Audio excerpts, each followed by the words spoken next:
Welcome to the AI Chat Podcast. I'm your host, Jaden Schaefer. Every day we break down breaking AI news stories and explain their implications in your life and in business. I need to ask you for a big favor. Believe it or not, we have around 92,000 people that listen to this podcast every month, which is absolutely amazing.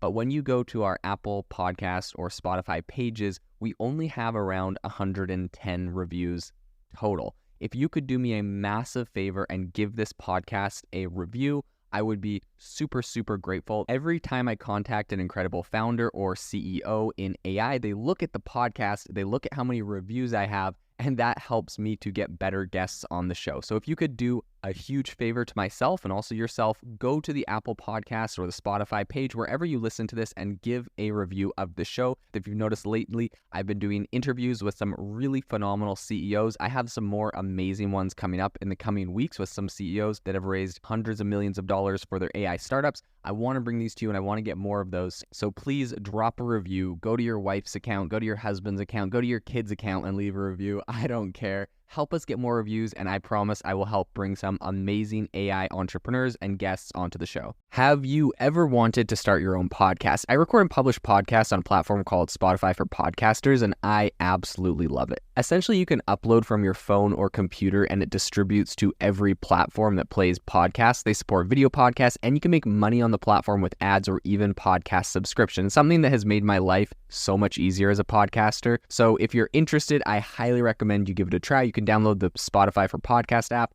or go to spotify.com/podcasters to get started on your podcast today. Today on the podcast, we're going to be talking about a very popular but also controversial topic, and that is people's view of AI in general. And specifically, we're going to be talking a little bit about how people are thinking about this when it comes to, politics and everything in that nature. So this is going to be an interesting podcast. Buckle up. Let's dive in. I think the first thing to say is that a significant majority of U.S. voters, and this is members of both the Republican and Democratic, those are two major parties in the U.S., have expressed their concerns about the risks associated with AI. So I think there's kind of this broad appeal for federal intervention to kind of mitigate some of these risks. A lot of people are interested in that. And I'm not saying whether that's good or bad. I'm just saying I hear that a lot. And I think in a recent poll by a newly formed Artificial Intelligence Policy Institute, this data has been, shared with a number of different organizations. In particular, Axios reported on it. And so there was a couple of really interesting little stats I wanted to cover. So something that I thought was interesting, if we're kind of diving a little bit deeper into the numbers, the data actually shows that there is a big preference among respondents of this survey for federal oversight of AI rather than just letting tech companies kind of police themselves. This is kind of interesting, and it's interesting because I hear two different perspectives on this, especially when you're talking about politics. I feel like you'll see liberals and progressives talking about the fact that there is different biases in these AI models that they're worried are going to harm people or perpetrate harmful biases, and so they would like the government to actually help enforce the regulation to avoid those. That's what I'm hearing from that side. And then from the Republican GOP side of things,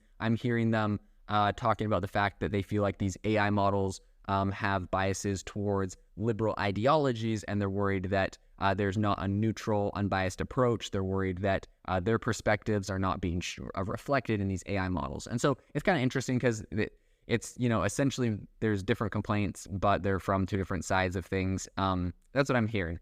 So according to their surveys, an overwhelming 82% expressed their skepticism, saying they didn't place their trust in tech executives to adequately regulate AI. And this is kind of interesting that we're seeing both sides of the aisle, people from, all walks of life in the United States, essentially not trusting the tech companies and wanting the government to come in and regulate it. And it's interesting because they would like it to be regulated in different ways, but I think there's kind of this broad distrust. We're seeing that, right? 82% skepticism and distrust for tech executives, as essentially people are believing they're not going to do what they would, what they're saying they will do or what they think they should do. So I think another statistic came out that said more than half, I think around 56% of people surveyed are in favor of a designated federal agency taking charge of AI regulation.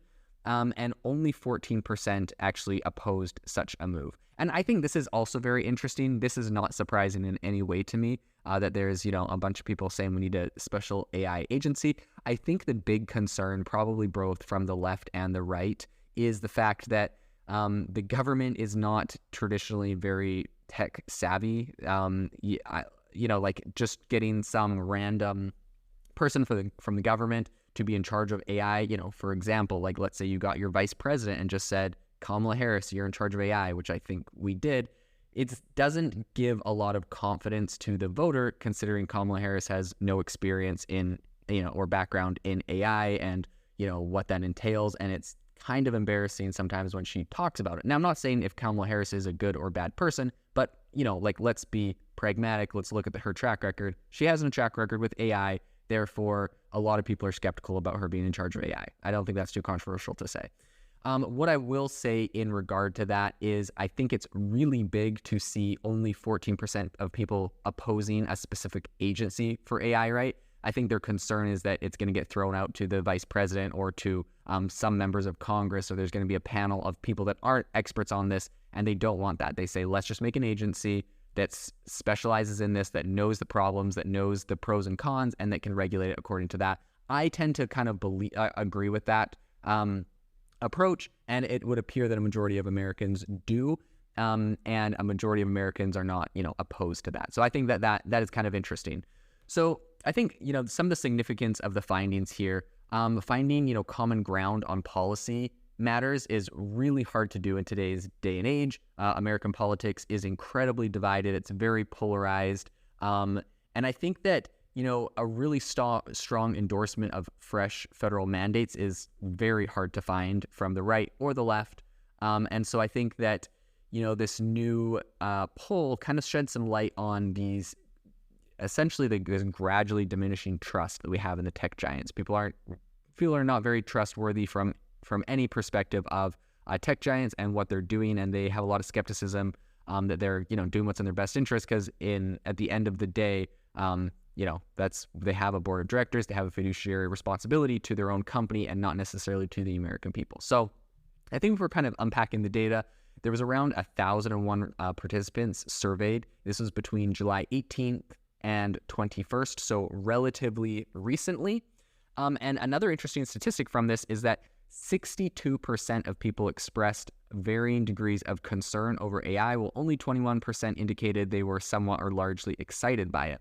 So I think this is interesting. Like a pretty strong majority has concerns, and a small minority is just purely excited, right? I think there was a lot of pure excitement and hype at the beginning, but as we start to kind of see its limitations and what it does, and it becomes, less of this wow factor, now people are starting to say, well, I do have some concerns about X, Y, and Z. So a massive 72% are in favor of a more measured pace of AI development, contrasted with 8% that are advocating for acceleration. So this is, again, very interesting, right? Usually when there's technology, everyone's like, I wish this iPhone was twice as fast, twice as thin, and could do X, Y, and Z extra things. Let's accelerate the technology here. Like that would be something that I would expect to hear. But when the implications of AI are so vast, I think people really are quite cautious and want to take a very measured approach with it, which I think is wise and something that, we are sort of seeing in some ways, but in others, we definitely are far from that. So I think there is a shared sentiment among around 3/4 of both Democrats and Republican respondents that they think there is the potential existential threat AI could pose to humanity. So that is also very interesting.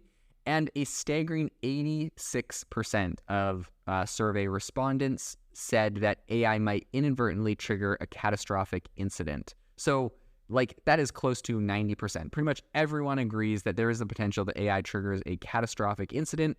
And I mean, if you look at the rate that AI is getting integrated into the enterprise, into healthcare, into the military, into all different sectors, and if we've seen the capabilities it has, it is something that a lot of people are worried about. So if we kind of move to kind of the global sentiments on AI regulation, U.S. adults are not isolated in their preference for a more regulated AI landscape over, just kind of like a laissez-faire approach. So an international study on AI actually came from KPMG earlier in February, and it found that out of 17 major nations, a majority, which is 71%, agreed on a necessity for AI regulation. The UK is also kind of weighing in on the debate, while many are very optimistic about AI's potential benefits, like expedited airport procedures and enhanced cancer detection.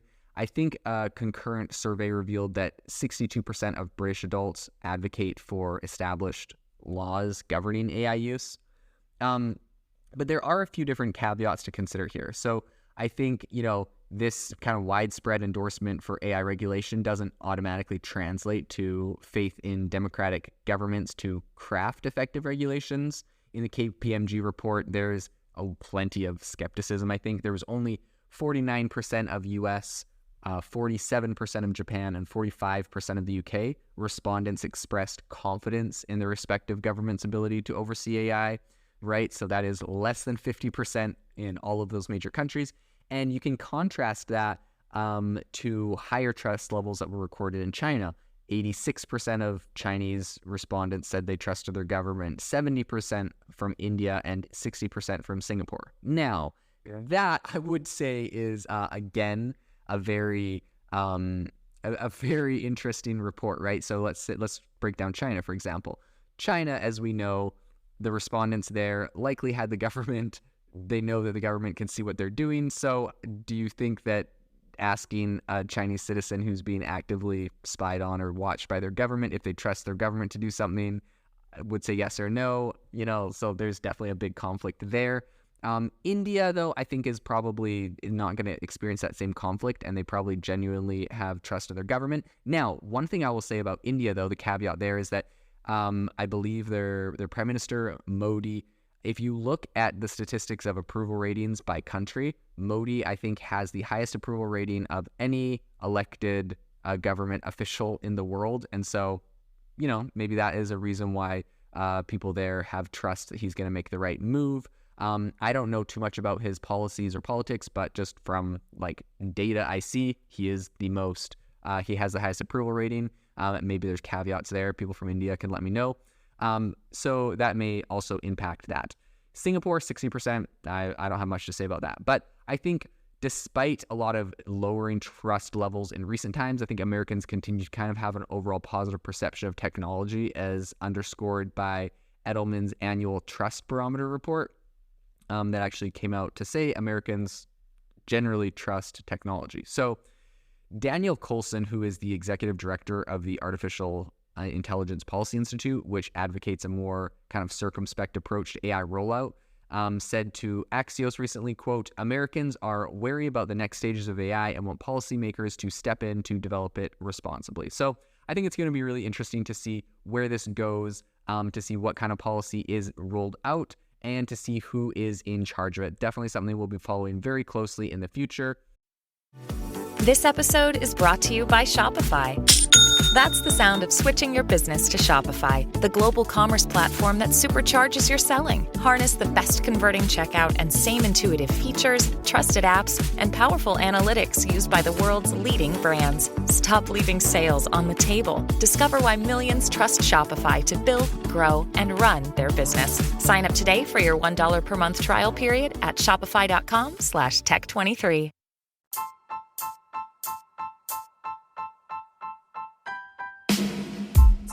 Thank you for listening to the AI Chat podcast. If you enjoyed this podcast, I'd appreciate it if you rate us wherever you listen to your podcasts. And if you're looking for an innovative group of AI enthusiasts, make sure to check out our Discord channel and Facebook community. It's obviously a lot more interactive than a podcast where we can share software, tools, and prompts we're using in AI every day. I'll leave a link for those in the description below.